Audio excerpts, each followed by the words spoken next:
Sinama ni Van Nefersho sina Teal at Kamshin sa mga susunod na gawain sa nayon. Habang abala ang lahat, si Dee, si Ortho-san, at ang kanilang mga kasama ay nagsimulang mangolekta ng kahoy mula sa paligid. Samantala, si Especially Arde kasama ang mga taga-nayon ay nagtulong-tulong sa pagtatayo ng protective wall para masigurong ligtas ang buong lugar. Makikita sa eksenang ito ang malinaw na koordinasyon, ang bawat isa ay may papel na ginagampanan. Sa isang iglap, gamit ang creation magic ni Van, sunod-sunod na naitayo hindi lang ang pader kundi pati na rin ang mga bahay, na ikinagulat ng lahat dahil sa bilis at lawak ng nagawa. Habang patuloy ang paggawa, napaisip si Van sa sarili niya. Ang orihinal na plano niya ay gumawa lang sana ng furniture, ngunit dahil sanay na siya sa paggamit ng creation magic, mas napabilis ang produksyon. Ang mga troso ay agad na nagiging wood blocks, na ginagamit niya sa mga dingding ng bahay.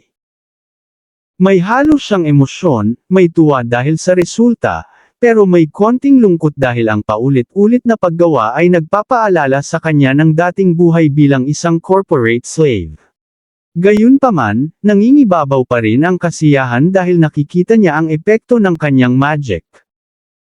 Si Kamshin ay hindi maitago ang paghanga at malakas na sinabi na kamangha-mangha ang kapangyarihan ni Van Sama. Ipinakita ni Van ang grid plan na disenyo ng nayon. Ipinaliwanag niya na ang mansyon ng Lord ay nasa gitna, habang ang mga bahay ng mga taga-nayon ay nakaayos sa apat-apat, at ang mas malalawak na kalsada ay nakaayos sa isang lattice pattern. Ang bahay ni Nadi at ng village elder ay inilagay sa gilid, habang ang grupo ni Ortho-san, na madalas lumabas-pasok ng gate, ay mas malapit sa tarangkahan. Dahil sa planong ito, magiging madali ang pagpapalawak ng nayon sa hinaharap at mas magiging maayos ang galaw ng mga tao. Makikita sa mga mukha ng nakikinig ang paghanga sa talino at foresight ni Van Sama. Pagkatapos maitayo ang mga bahay, gumawa si Van ng isang simpleng bathhouse sa tabi ng mansyon ng Lord. Si Periel ang gumamit ng water magic upang punuin ang palanggana, habang tradisyonal na apoy naman ang ginamit para painitan ng tubig. Nang makita ito, tuwang-tuwa ang mga babae sa nayon, lalo na sina Zina at ang iba pang kasama, na hindi maitago ang kasabikan. Para kay Van, simple lang ang lahat, gusto lang talaga niyang makaligo ng maayos matapos ang mahabang araw ng pagtatrabaho. Pero sa mga taga-nayon, isa itong luho na matagal na nilang hindi naranasan.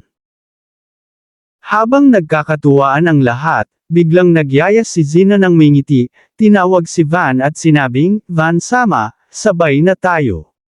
Agad na nagulat si Van at napaisip, si Kamshin ay itinuturing ng adult sa edad na 10, samantalang siya ay 8 pa lang at itinuturing na bata.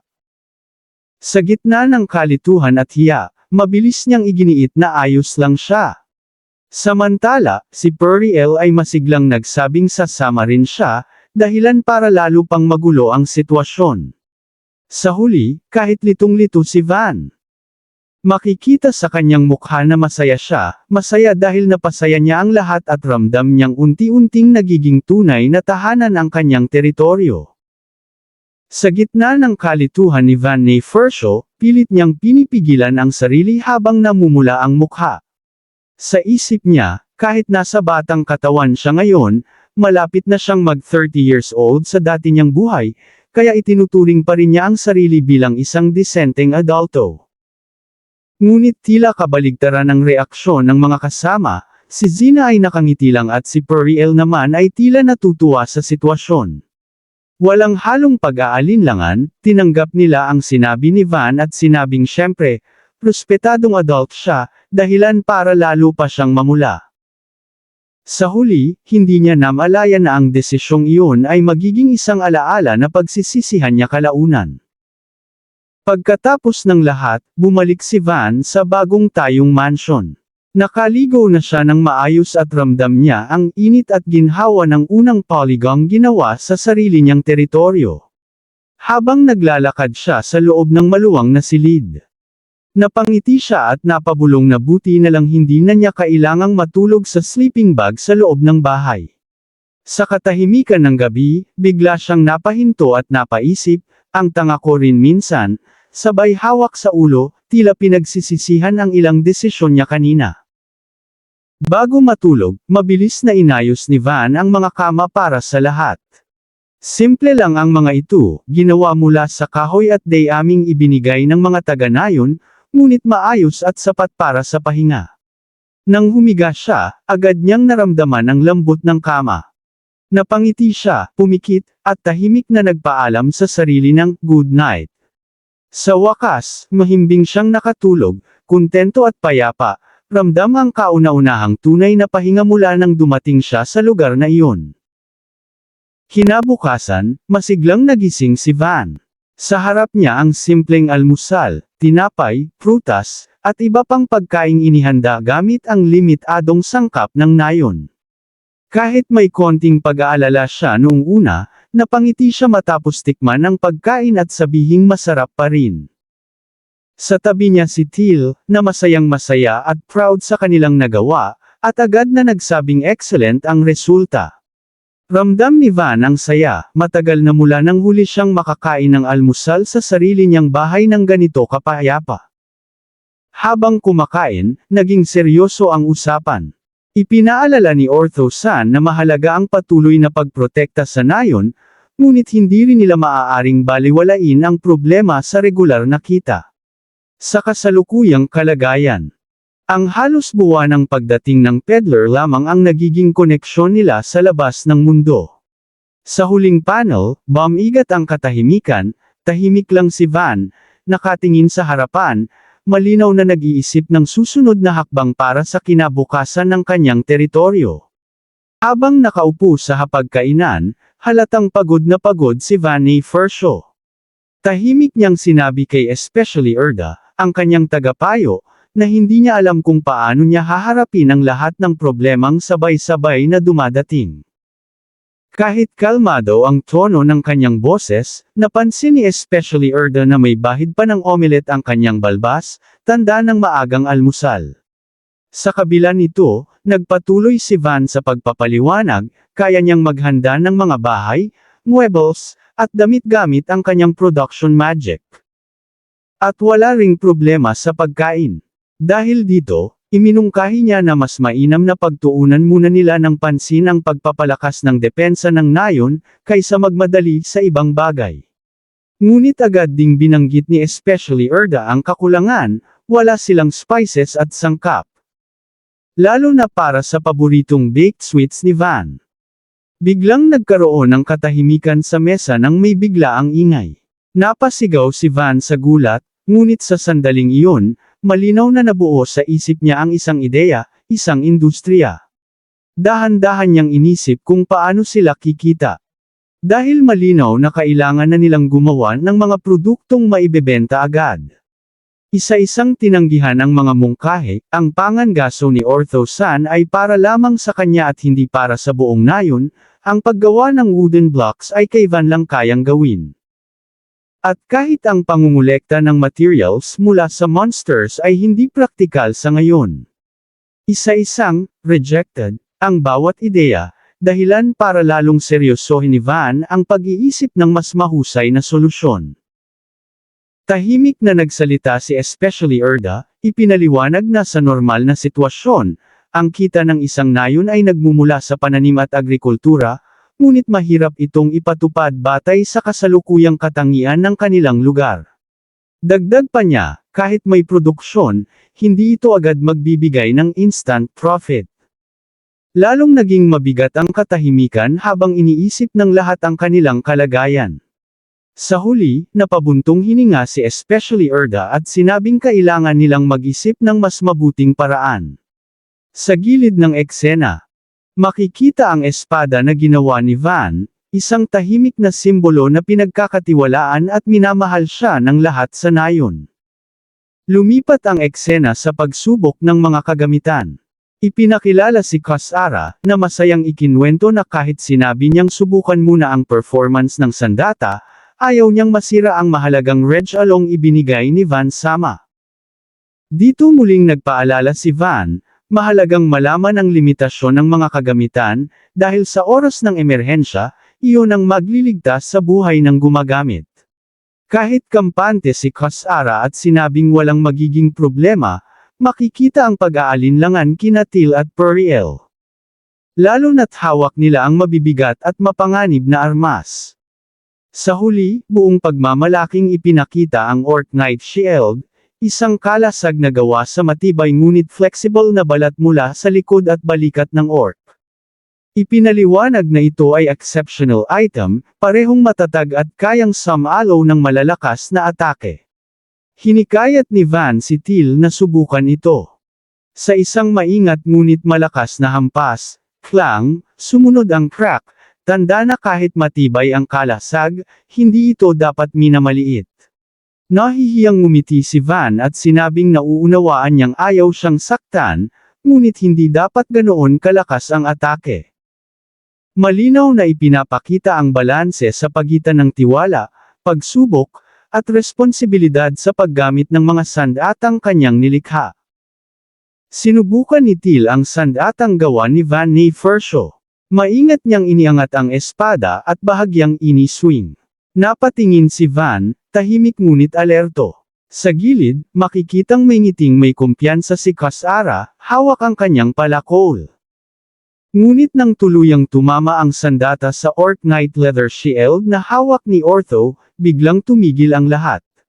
Isang mabigat na tunog ang umalangaw-ngaw, hindi ito simpleng pagtama.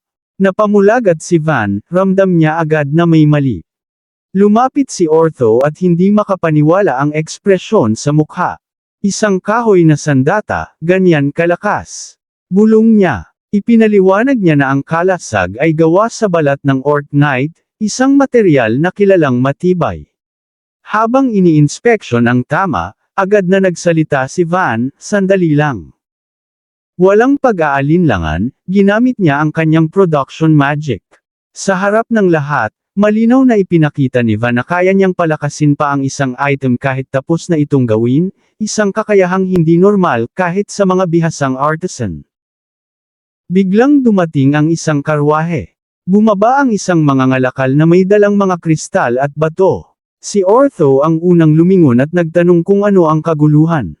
Masiglang sumagot ang mangangalakal at sinabing perpektong timing ang kanilang pagdating. Inalok niya si Van ng mga ore na kanilang nakuha sa paligid ng kagubatan. Sa unang tingin pa lang, halatang kakaiba ang mga batong dala nila. Isa-isang ipinakita ng mangangalakal ang kanilang mga nakuha. Ito ay iron ore, sabay turo sa isang bato. Mayroon din daw silang copper, silver, at kaunting gold. Ngunit biglang nag-iba ang tono ng eksena nang ilabas niya ang isang kumikislap na kristal. Sa isang sulyap pa lang, napakapit si Van. Ang mga mata niya ay kumislap sa excitement, hindi siya nagkamali sa nakita niya. Buong lakas na napasigaw si Van Nefershaw, mithril ore. Isang napakabihirang metal na karaniwang matatagpuan lamang sa malalayong bundok at lubhang mapanganib na lugar. Ipinaliwanag ng mga ngalakal na natagpuan nila ito sa loob lamang ng kagubatan. At tila hindi ito napapansin ng ibang knights dahil sa layo at abala sa mga monsters. Tahimik na napaisip si Van, kung may mithril sa loob mismo ng kanilang teritoryo, ibig sabihin ito ay isang napakalaking oportunidad. Hindi lang ito para sa sandata, kundi para sa kinabukasan at depensa ng buong nayon.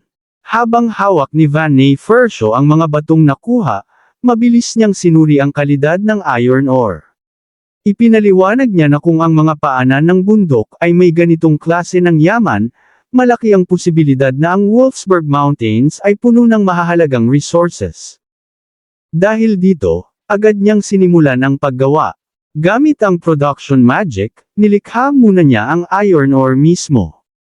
Inamin niyang normal sana ay tinutunaw muna ito para alisin ang impurities, ngunit sa pagkakataong ito ay hindi niya magagarantiya ang eksaktong grado. Napansin niyang mas mabagal pasukin ng magic ang iron kumpara sa kahoy, may mga bahagi na madaling maapektuhan at may mga parte na tumatagal bago tuluyang mahubog. Habang abala si Van sa paggawa, hindi napigilan ni Till ang kanyang excitement. Buong sigasig niyang hiniling kay Van na subukan itong gawing espada. Malakas ang boses niya habang sinasabing gusto niya ng manipis ngunit double-edged na talam. Sa gilid, makikitang nag-uusap sina especially Erda at Ortho, nagtataka kung bakit tila sobra ang hilig ni Van sa mga espada. May nagbiro pa na baka sa hinaharap ay mahal ang presyo ng mga sandatang gawa ng young master. Kahit nagulat si Van sa request, kalmado pa rin siyang tumango at tinanggap ang hamon. Tahimik na nag-isip si Van Nefershaw habang bumubuo ng kanyang unang iron weapon. Sinabi niya sa sarili na ang talam ay dapat mas makapal kaysa sa katana, ngunit kasing talas ng kaya niyang gawin. Dahil mahalaga ang tibay, pinili niyang i-condense ng husto ang metal upang tumaas ang density. Sa bawat galaw ng kanyang kamay, makikita ang kontrol niya sa magic, unti-unting nabubuo ang hugis ng espada. Sa huli, isang maayos at eleganteng sandata ang lumitaw, tanda ng likas na talento ni Van sa craftsmanship. Hindi nagtagal ang paggawa, hawak ni Van ang espada at mahinahong iniabot ito, sinasabing, "Here you are." Pinayuhan niya si Till na tandaan na siya ang kauna-unahang customer kaya pinagtuunan niya talaga ng pansin ang bawat detalye. Habang hawak ni Till ang espada, nanginginig ang kanyang kamay, ramdam ang bigat at lakas ng sandata. Sa background, makikita si Van na patuloy pang inaayos ang long sword, humihiling ng kaunting katahimikan habang pinapahaba at pinapantay ang disenyo. Kahit seryoso ang eksena, ramdam ang tiwala ng lahat kay Van Sama.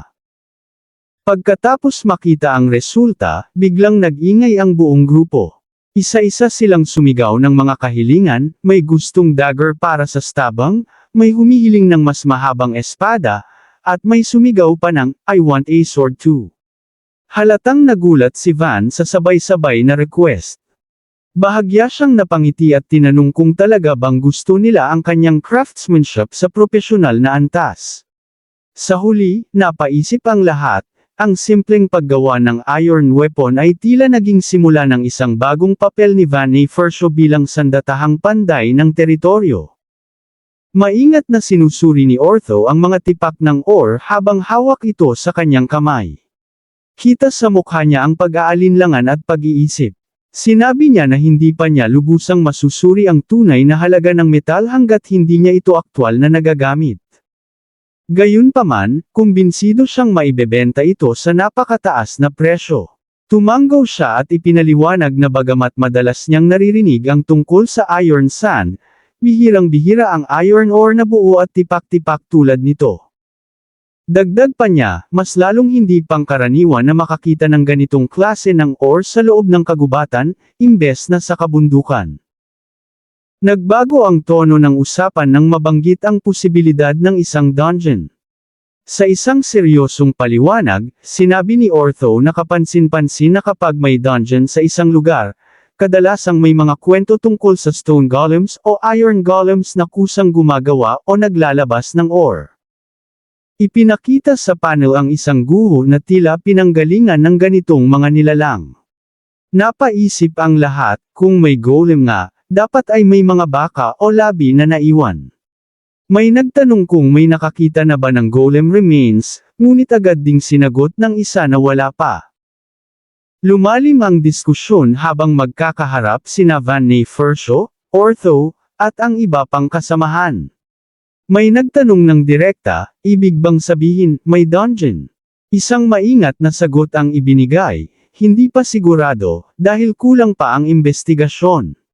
Ngunit hindi rin nila ito maitatanggi. Ayon sa kanila, posibleng may dungeon na hindi pa natutuklasan. Sa puntong ito, naging seryoso ang lahat, dahil alam nila ang ibig sabihin nito. Hinarap ni Ortho si Van at tinawag siya bilang Van Sama, sabay paliwanag na kapag nakumpirma ito, maraming tao at kalakal ang dadagsa sa kanilang nayon.